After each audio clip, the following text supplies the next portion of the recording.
So there's a person running, for example. This is just random B-roll that you can get off the internet very, very easily. So this is a great example of if I wanted to be in the fitness niche and I want to start a faceless channel, I would do stuff like this. And this is considered OPC, other people's content. We're going to cover that in a second. So you can do this for pretty much any niche whatsoever. So let's just type in the niche motivation.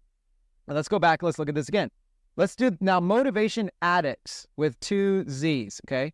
Very first one that comes up. Let's look at this one. Okay. Motivation addicts, 1.7 million followers, inspire, motivate, success, grind harder, follow for daily motivation. I don't see a person here at all. This looks really, truly faceless, right? So they're just grabbing, like, that looks like Kevin Hart. Okay, they're just grabbing, 50 Cent. They're just grabbing random people here. And look, they're just putting their own brand here. MA, Motivation Addicts with a little crown. Again, this little logo could be designed in 30 seconds on Canva. Okay, so look at this. They're just posting other people's content. Everybody here is a famous person, and they're just posting their content. Right? Now, granted, this could be their actual podcast. I don't know if they actually run a podcast.